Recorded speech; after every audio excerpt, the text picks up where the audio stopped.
सबको नमस्कार, good morning.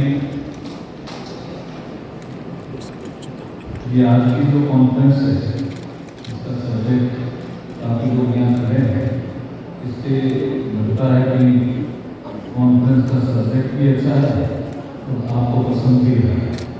नहीं तो बहुत से ऐसे कॉन्फ्रेंस होती है जिसमें जगह हम करते हैं वो जगह ही नहीं भरती है, यहाँ जगह भी भर गई और आप यहाँ खड़े हो गए।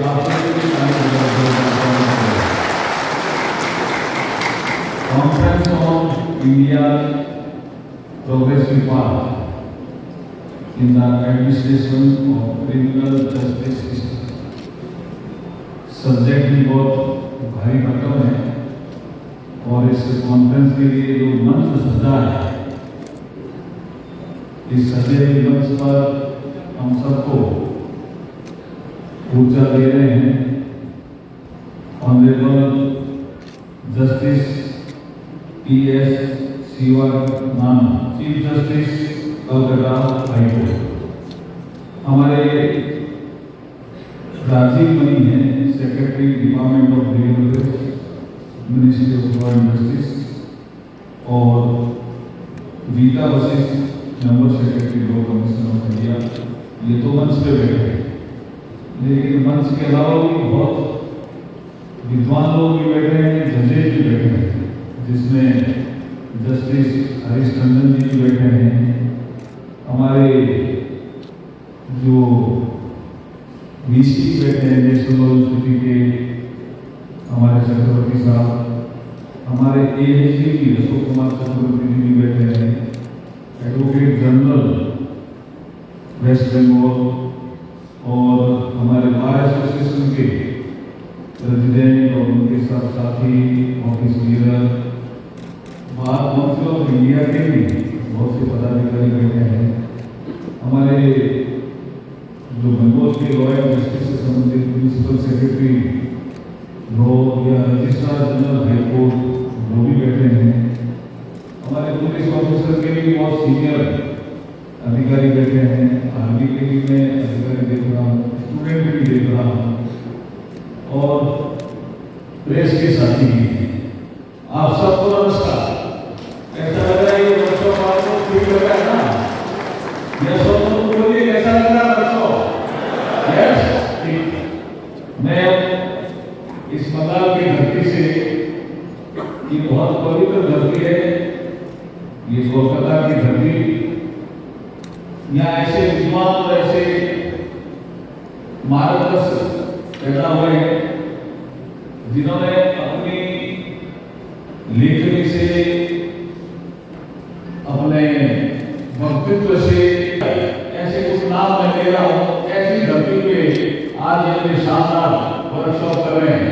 इसमें रविंद्रनाथ टैगोर का नाम सबसे ऊपर, राजा राममोहन राय का नाम सबसे ऊपर, ईश्वर विद्यासागर का नाम भी कम नहीं है, महर्षि अरविंदो का नाम भी कम नहीं है, और नेताजी सुभाष चंद्र बोस और स्वामी विवेकानंद की ये धरती है। मैं इस धरती को प्रणाम करते हुए मेरी बात को प्रारंभ करता हूँ। देखिए, कुछ लोग कहते हैं कि इसकी अभी जरूरत क्यों पड़ी। मैं थोड़ा आपको हिस्ट्री में ले जाना चाहता हूं। हमारे इंडियन हिस्ट्री में कुछ ईयर्स बहुत महत्वपूर्ण है। 1757 वो है ना, क्या हुआ था 1757 में? क्या हुआ था? प्लास्टिक का यूज हुआ था, ठीक बोल रहे हैं। मैं कुछ बीच में पूछता रहता हूं, लेकिन इसमें भी एक एक्ट था जिसके कारण पूरी सोसाइटी को हिला दिया। उस जो डॉक्ट्रिन का नाम ध्यान है आपको, आप सब बहुत से समझते हो, डॉक्ट्रिन ऑफ लैप्स आया नहीं था। अब देखिए, ऐसा एक एक्ट बना दिया कि अगर कोई राजा जिसके कोई संतान नहीं है वो गोद नहीं ले सकते, वो हमारी इंडियन कल्चर का पार्ट था, गोद लेना। तो राजाओं को लगा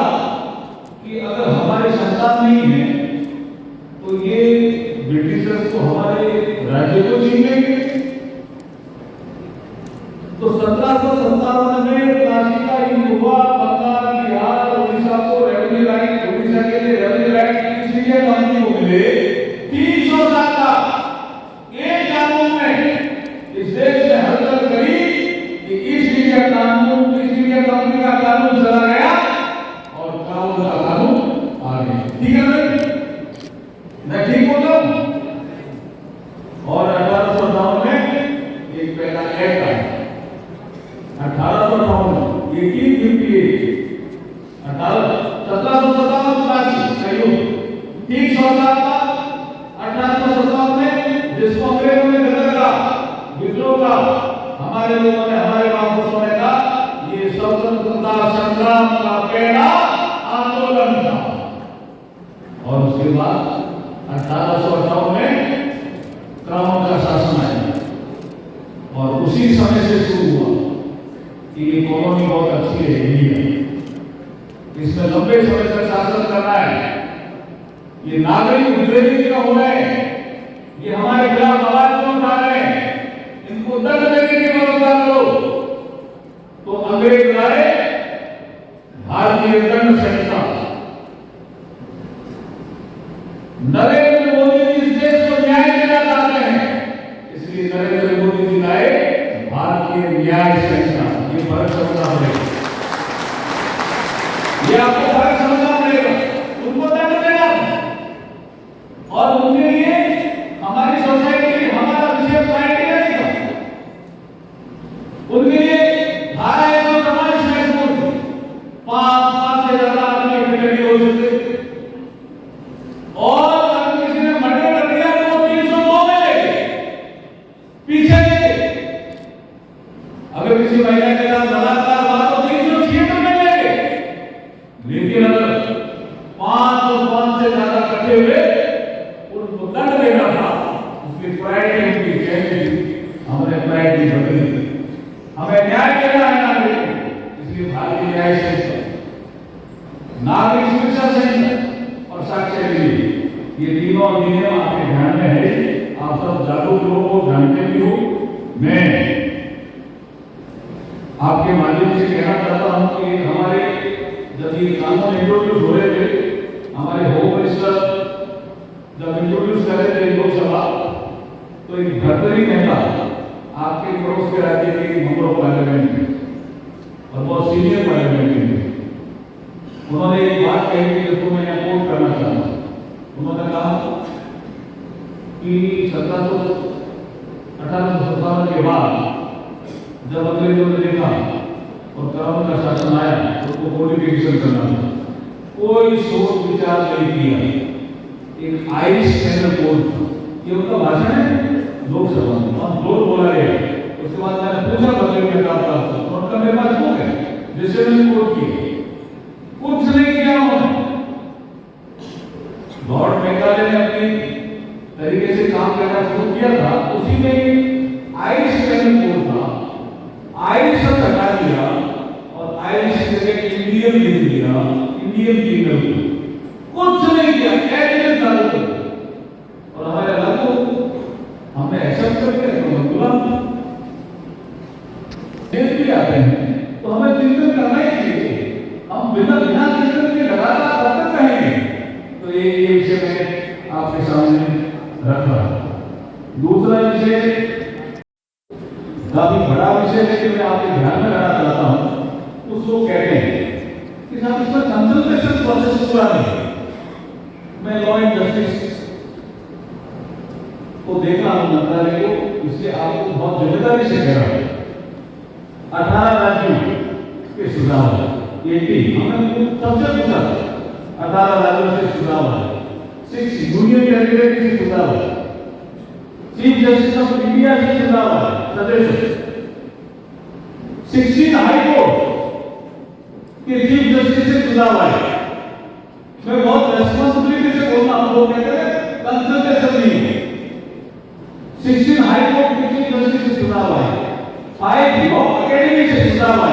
ये सजेशन में प्राप्त विकास करता ना, लेकिन सुझाव तो प्राप्त हुए उनका जिक्र कर रहा हूं। 22 बहुत यूनिवर्सिटी से हमारा सुझाव है, सारे मेंबर्स ऑफ पार्लियामेंट को लिखा, लेकिन सुझाव है 142 मेंबर ऑफ पार्लियामेंट, उसमें लोकसभा राज्यसभा दोनों इंक्लूड है, उनके भी सुझाव है। सारे एमएलए को लिखा, जितने देश में एमएलए हैं, लेकिन सुझाव प्राप्त हुए 270 एमएलए से और जनता के सुझाव प्राप्त हुए।